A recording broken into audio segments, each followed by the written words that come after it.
I'm Nick Altmeyer with linkinglewiscounty.com. We're here this afternoon with Lewis County Manager Ryan Piche, and we're here for our This Month in County Government segment, which we usually do just prior to the board meeting. Mm-hmm. So the board will be meeting tomorrow night, which is Tuesday, August 6th, right here at the second floor boardroom chambers at the old courthouse in Lowville, and that starts at 5 p.m. Correct. Okay.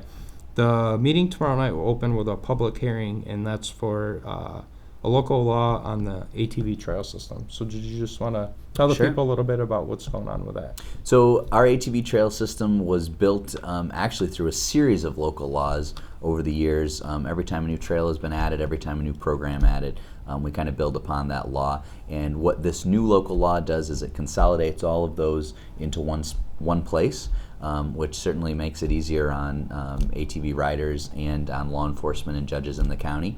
The other thing that the law does is it simplifies a lot of things. Over the years, when we started this trail system, the types of vehicles that were on the trail system was pretty uniform. As we know today, there's lots of different types of vehicles using the trail system. The side-by-sides, the UTVs, separate from ATVs, dirt bikes. So we're trying to clean up that language and clarify really what types of equipment are allowed on what types of trails. And that's going to help us maintain our trails more appropriately going forward. So just kind of a general cleanup of our ATV law, no major changes by any means. But some good work done by the Board of Legislators to try to consolidate and clean up that language. So Okay. And text of that version of the law was provided in the packet this month with the resolutions and things, which you can find on our website. Correct. So if anybody wants to read through that ahead of time. we actually distributed it with highlighting the changes. So Okay. anyone who is interested in going on, you don't have to read the whole 20-page law. Just the highlighted areas are what has been changed. Okay. And then, obviously, the legislators will hear public comment on that before voting on the law Correct. later on in the meeting that Correct. night. Okay, perfect. There'll also be scheduling a public hearing tomorrow night, and that'll be for September 3rd, and that's just on an extension for the mortgage tax at the county. Correct. The state legislature gives us authority to place a certain tax on mortgages in the county. That percentage is not changing. It's not going up. We're just simply extending that, another term. Okay. So, and they just have to set the hearing ahead of time, Yes. so they'll set that for the following month. Correct. Okay. Yep. And then that'll be voted on in September. Correct. Okay. One of the resolutions that we have before the board tomorrow night is for the Columbia University study. Did you want to talk a little bit about that and what the board will be approving with that? Yeah, this is a really interesting program that Lewis County has been chosen to participate in. It's a comprehensive look at opioid use in Lewis County. It is an effort led by Columbia University, which of course is the Ivy League school out of New York City. What they're doing is they're coming up here with some personnel. They're giving us some money for our own personnel. In fact, it's about $400,000 that Lewis County is going to have access to over 4 years to, one, track additional statistics and trends in Lewis County for drug use. Two, it's going to allow us to take a systemic approach to battling the opioid problem. So right now, we talk a lot about enforcement, we talk a lot about treatment, but it's really looking at the whole system together and finding the gaps there and making sure that all of our agencies and all of our funding are working collaboratively together to address the issues in the county. So very interesting project led by some very smart people that certainly know what they're talking about. So we're lucky to participate, and what the legislators will be voting on tomorrow will be an agreement with Columbia University to get going on this project. Okay, very good. Another resolution, number 257, is kind of going through restructuring maybe of the non-union management plan. Yep. Kind of bringing things up to speed, so it kind of matches some of what the union workers are getting. So, did you want to talk a little bit about that and what's being proposed to the board? Sure.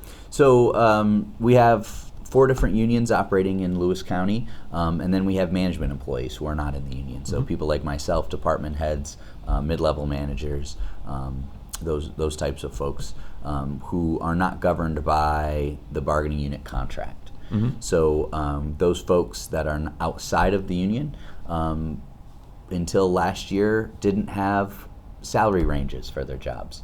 We didn't have tied down job descriptions in many cases for some of these jobs. So over the last 2 years, we've spent a lot of time defining the nature of these positions, defining specifically the salary and wage ranges, and now the next step is defining compensation protocol. So if you're in the union, you know exactly what you're going to get next year for a raise, you know exactly what your step's going to be, and you know what your longevity is should you hit certain milestones in your career. None of that is spelled out or available to management employees. So this policy attempts to straighten out some of that and provide a clear path to to compensation and compensation policy for management employees, which is something that we have not had in Lewis County. So that's what we're attempting to do. There's a lot of different ways to go about it. This is one of them that's moved through the committee after some discussion. So we'll see if it's something that the board is open to, and if not, we'll continue to work on maybe something else that might be a little more appealing. Okay. And then this kind of tries to address also situations that arise that have arisen recently, where sometimes because of the employees that are in the union, and everything is set in stone, what their raises are and things like that, at some points they might exceed the salary of a manager in that department. Yep, actually that's something that's fairly common in Lewis County. Unfortunately, union employees, because they have longevity in steps, which management employees do not have. Oftentimes, a union employee is working more than, earning more than their supervisor, and that can be okay in certain cases, but certainly not something that you want on a systemic level. And what it does is it creates a lack of incentive for people to advance. So if you're a really good worker and you want to take on more, take on a management role, the incentive to do that is not there because you actually have to take a pay cut to move to management. So that's something that we want to get those at least close to equal, so that we incentivize people that are capable to move up. Of course, we want those options to be available to them. Can you just explain a little bit to people what steps are? What you mean by steps? Sure. So in a union environment, you have a position such as public health nurse, for example. With that position, you have a pay grade. It's a grade, let's say that's a grade 24 position. Grade 24 in the union contract spells out exactly what the earning range is for a grade 24. So say it's 45,000 to 55,000, for example. This is obviously not accurate for a public health nurse, but just for example, 45 to 55,000.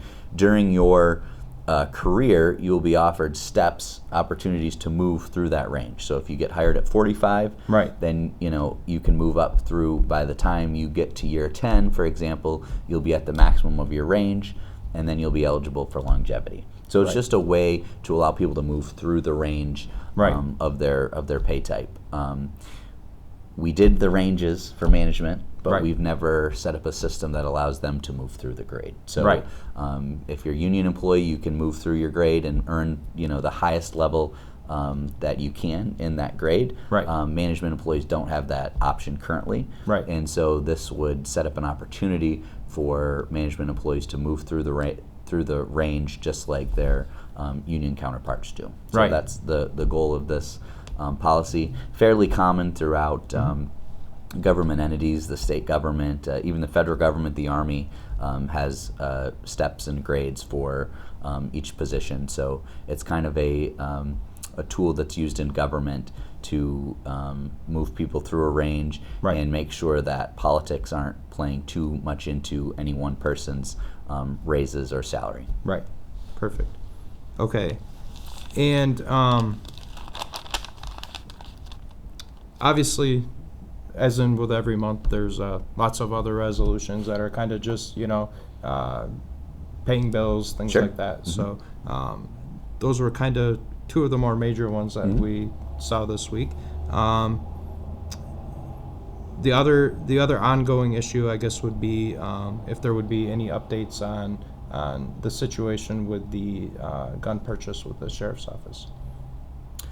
So, as you've reported, Nick, the board has received a notice from the vendor that obviously that they're looking for payment. I think that's something that the board is looking to consider with their attorney prior to the board meeting tomorrow night. So we're going to discuss with Joan McNichol, the county attorney, what some of our options are, and they can, the board can decide how they would like to proceed on that matter. Okay, perfect. And as far as just other things in county government going on, as always, we have the committee meetings will be on the 20th this month, and then a little bit of shift in times, I think. Yeah, we're moving the committee meetings back an hour because we're doing an employee appreciation luncheon at from 11:30 to 1. So we'll start the committee meetings at 2 o'clock. Okay. Next month. So Perfect. We'll shift those back. Yep. Okay. Anything else going on in the county that you'd like to discuss? Well, sure. There's always lots going on, is. Nick. Nothing that I can think of. There is. Nothing I can think of off the top of my head. Well, I will say that we've officially started budget season. So we've met with so far, I think, 20 of our 27 departments. So we only have 7 departments left. Everyone does a really nice job in Lewis County at understanding the pressure we're under, with the tax cap, understanding the pressure that taxpayers are under every year. And so far, our department heads have done a really nice job keeping the requests very modest. In fact, one thing that I will note is that we've had a lot of retirements and a lot of turnover. Yes. On the one hand, you lose a lot of experience. On the other hand, it's an opportunity to save some money through attrition. When a 30-year employee retires and we replace them with a new employee, that new employee is obviously cheaper. So we're seeing a lot of that in county government right now. A lot of retirements leading to some shifts in our personnel budget. So that's a good thing. That's going to help us this year in the budget. But budget season's exciting to me. It's a time to hear from our department heads, take on new initiatives, think about how we want the county to look and feel, over the next 20 years, and the policies that we set, determine those things. So I always get enthusiastic about budget time, even though it's a lot of work. Yep. Do we know what the tax Yes, we rate do. is this year? Well, not the rate, no. Or the tax the tax cap, yeah. The projected. Yep. I know it fluctuates. The tax cap is due to inflation statewide this year is at a maximum 2%. Okay. So, but actually, this is maybe interesting, but kind of wonkish. But we're allowed to go up to the maximum 2%, which because inflation has been at least 2%. However, since we have had significant changes in pilots with the Maple Ridge Wind Farm and Re-Energy in Lyons Falls, those properties, the pilots coming off, means we have more slack actually to increase the taxes. So we could, I think, go up to like 5.5% tax increase this year without going over the tax cap. Okay. Now, I don't think we have any intention of doing that at this time, but just as a note, it's interesting how that tax cap can move from year to year. Some years, we have almost no margin at all of less than. And sometimes it goes the other way. Yeah. If you're adding in a pilot or something like that, I think Totally. that happened in the Copenhagen School District this You can year. have a negative. You could have negative tax cap. Yeah. Yeah. So it's a strange, and frankly, an arbitrary number that the state has, placed on us now permanently through the state legislature. It really is not something that we should govern by, in my opinion. We should govern based on what the county needs, and obviously being as fiscally responsible as possible, regardless of what some tax cap that Albany feels we should be under. So that's my opinion, anyways. Starting into the budget season, I know something that's kind of seemed to be picking up steam at the beginning of the year and is kind of we haven't heard much about lately. Any updates with the building search? What to do with a yay or nay on a new building type? We've had some good discussions. The board has met twice now in special meetings to go over options. We've worked with Bernier and Carr, who designed the original plans back in 2010. for a new building. At this point, there's been no definitive, answers. So I think it's still something that we're working through. The board at this point, I think, is looking to work through some site selection, narrowing down the options to 2 or 3 sites that would give us the opportunity to look into those sites more in more depth. And so I think that's about where we stand right now. We've been busy with some other things, so Right. We make a little progress on that front, and then we Still pretty early in the process on that whole. yeah, very early, yeah. But then again, our budget isn't due until November. Right. The board doesn't have to vote on the 2020 budget until November. Right. So if the legislators feel that's something that they really want to pursue and put some pressure on in 2020, then there's lots of time to include that in the budget. Right. Okay. And so far, I know it's just in the preliminary stages, but has there been anything that's jumped out at you this year as far as unexpected expenses or anything like that coming into next budget season? Going into 2020 or Yeah. so far in 2019? No, going into 2020. Going into 2020, no, not yet. We've met with most of the departments that we've met with have been very stable in their requests. Like I said, some surprising savings. Shouldn't be surprising, but it's always good to see when your personnel line items can be less, because Right. that's obviously our largest expense, and Right. and we've made some changes to our healthcare program, Right. our health insurance program, and we're seeing those savings for the first time. In fact, countywide, hospital and county included, our premiums are going to be down $100,000 this year. So that's a huge change from even 5 years ago when we were, talking double-digit increases Right. in health insurance. Right. So we have really worked hard with the hospital and the union to bring those expenses under control. So it's always good when you can see your personnel, budget start to shrink a little bit. Right. That's good policy, especially when we've added so much technology, Right. Over the last few years. So I think that's a good thing. In terms of large expenses, nothing yet. Then again, maybe we'll be building a building, so Right. who Right. knows? Right. Perfect. All right. Well, if you don't have anything else to add, we appreciate your time today. And Sure. once again, the board will be meeting tomorrow night, Tuesday, August 6th, and that's right here at the second floor boardroom, legislative chambers, at the old courthouse here in Lawville on State Street. So anyone is encouraged to come out, take in the meeting, and there is always an open public comment period. So thanks, Ryan. Appreciate it. Thank you, Nick.